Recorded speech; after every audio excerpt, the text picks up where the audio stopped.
So we will discuss how we can solve differential equations using integration.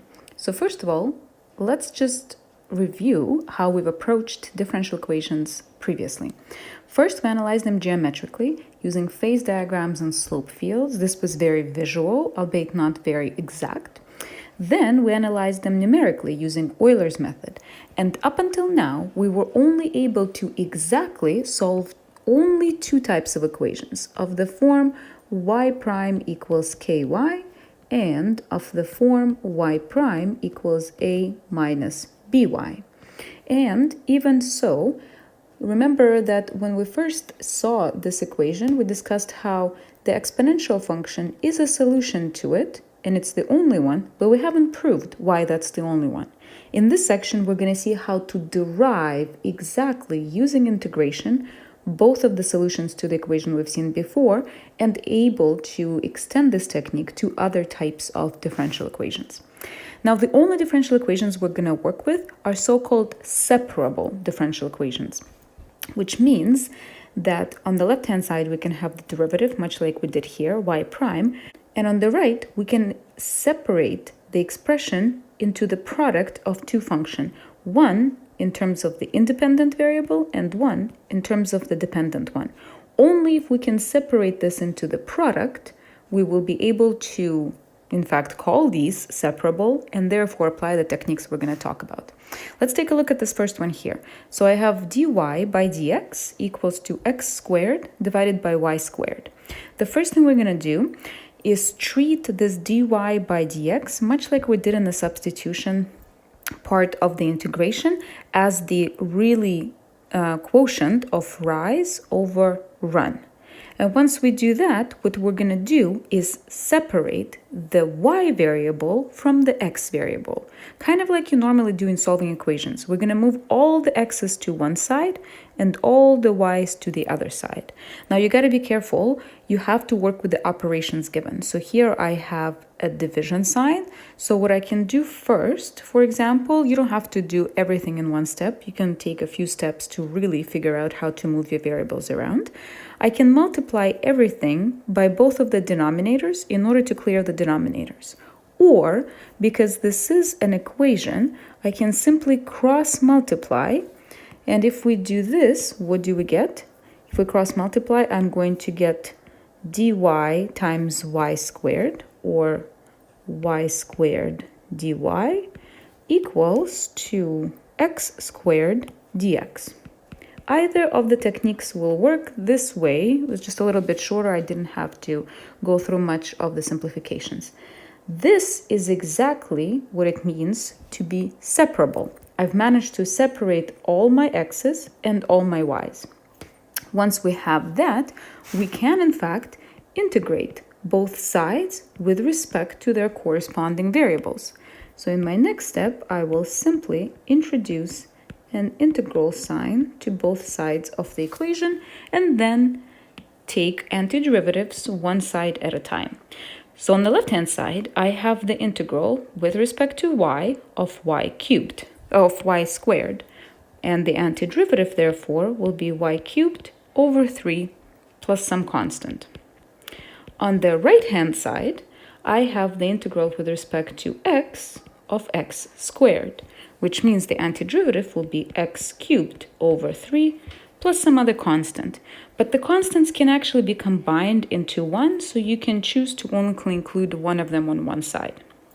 Now, the idea here is to now we have expression that no longer involves derivatives, right? I've managed to turn my differential equation into simply an equation. Now, I'm not quite done yet because when we're solving an equation, be it differential or not, we actually want to see the variable we're solving for have an expression of its own. So what I am really after is an expression such that y equals some stuff here, which is not something that I have yet. But this is now a fairly straightforward step. All I have to do is isolate y cubed here and then take cube roots of both sides. So this is what I'm going to do. I have that y cubed is going to be x cubed minus 3 times a constant right? So I can move the constant over at first and then multiply everything by 3, and then I can simply take a cube root of each side. And this, in the end, is my final solution. This constant c, of course, remember that all the integrals are defined up to a constant, and this constant c means that I don't have a unique solution. I have a whole family of solutions.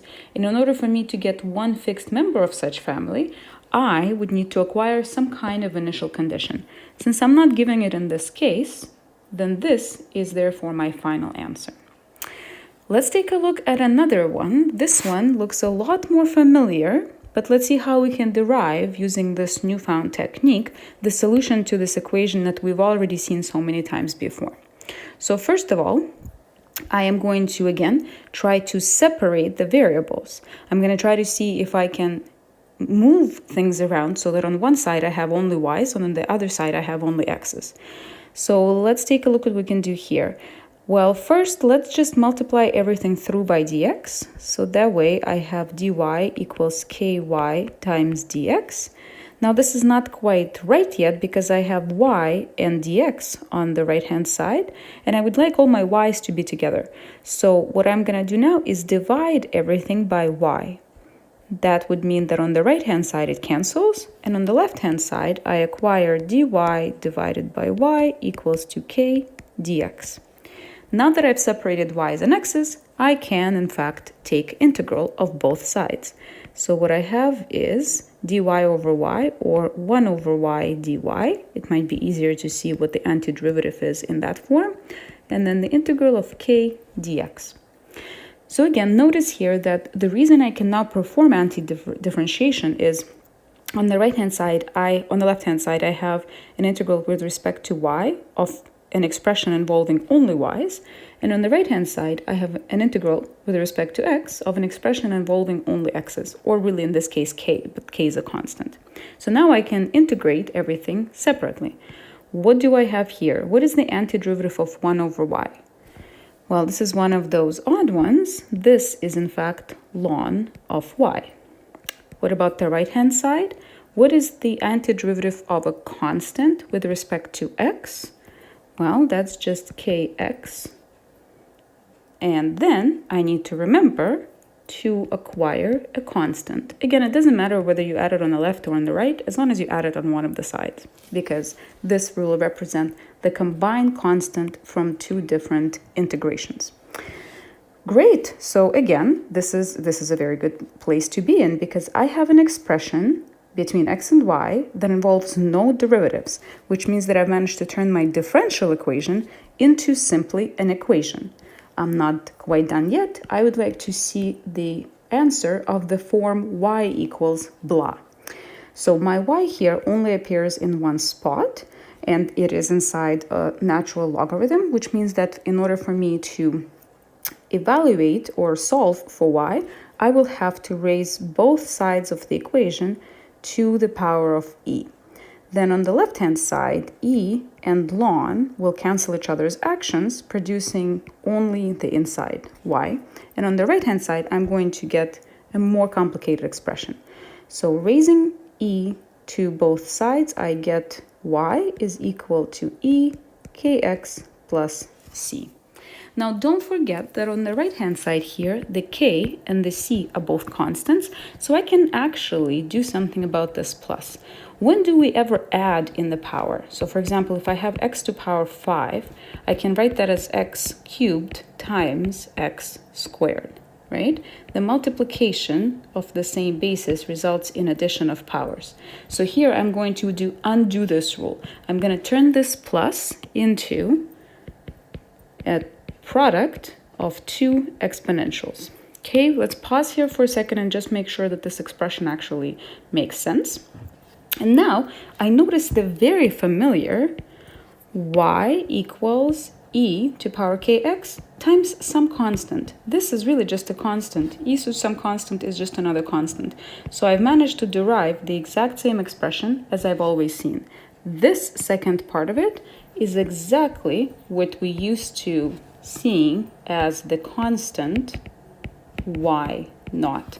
Notice that if I plug in 0 for x, this will go to 1, and I'm going to get y naught, y at 0, is equal to e to power c.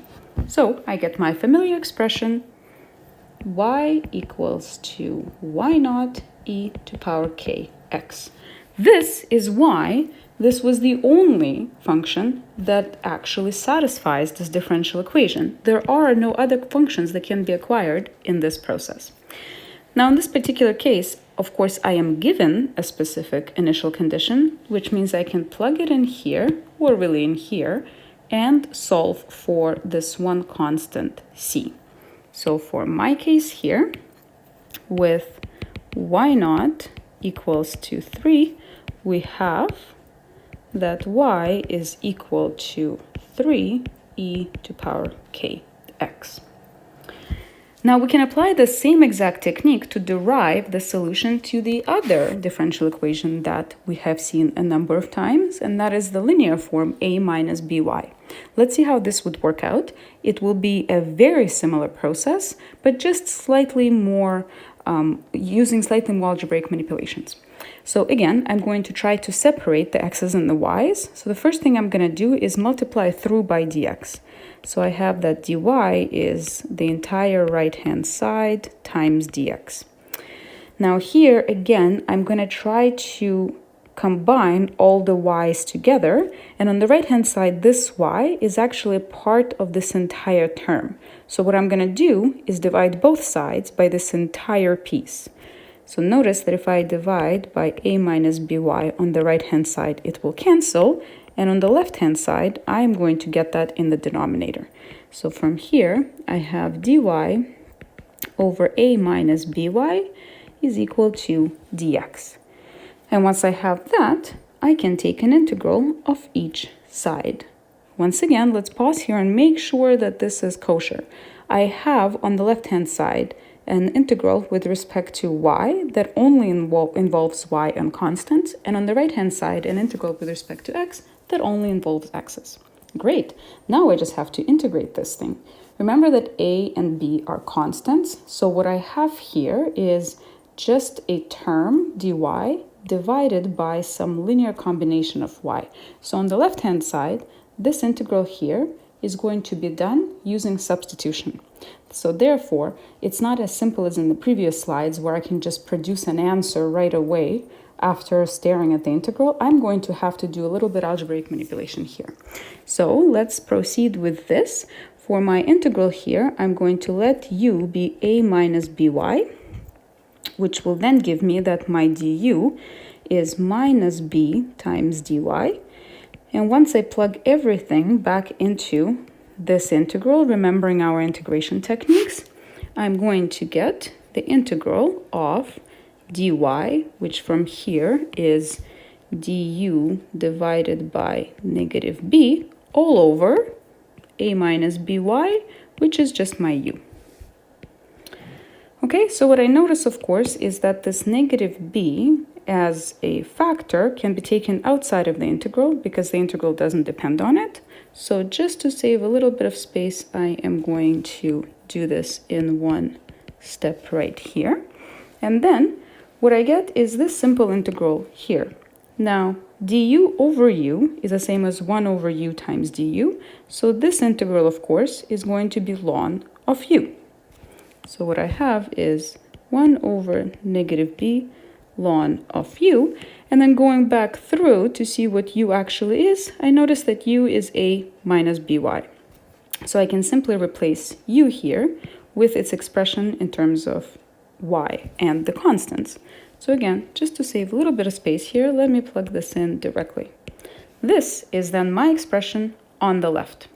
And you can check to make sure that we didn't accidentally lose a minus or something like this. If I take a derivative of that, I'm going to keep the constant.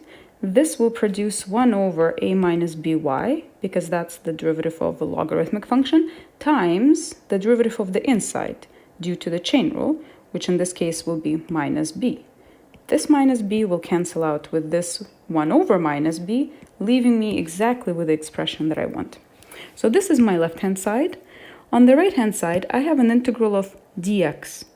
Now, this seems a little too, like there's not enough stuff in there. You can think of there's 1 times dx, which means that the antiderivative of this really is just x, plus, of course, a constant that we have to include on one of the sides here. Now, this is great news. Again, I now have an expression that involves no derivatives, but rather connects y and x. I simply have to actually then solve for my y. The y, again, resides inside this logarithm, so I'm going to have to raise both sides to power e, and this will, again, be a little bit more algebraically heavy.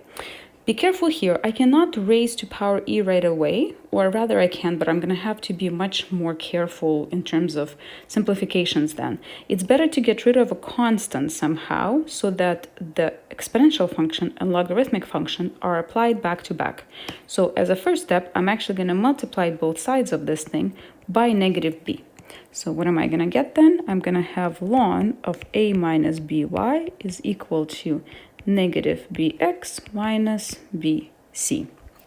Great. Once I have this, I'm going to raise e to both sides, and this will then produce a minus by is equal to e to the power of negative bx times e to the power of negative bc. Notice here I did the same thing as on the previous slide. Once I have e to the power of both of these things, I can split that as e to the first power times e to the second power. Now I'm going to leave the rest of the calculations to you, but you should see fairly quickly from here, if you move a and b around and solve for y only, that you will get an expression for y of the form a over b minus e to the negative c divided by b times e to the negative bx. Let me just move things around here. So again, a few more steps into the simplifications, and you will get this very familiar looking expression for the solution of this equation. Now, it's not quite in the form that we're used to, because here I've acquired a slightly different looking term, but it, as in the previous slide, will turn out to be exactly equivalent once you actually plug in the initial condition. So in this really short review of what solving differential equations is like with integration, we've already managed to see how we can find equations of the two differential equations how we can find solutions to the two differential equations that we have seen throughout, exactly through integration. Now, just to emphasize, the separating of the variables method will work for way more equations than the types a minus by and ky. So this technique is a lot more powerful because it's applied to any differential equation where you can separate the y's from the x's. Try a few exercises, see how to do this. Do not forget to include your constant, and if you have an initial condition, solve for your constant in the final answer.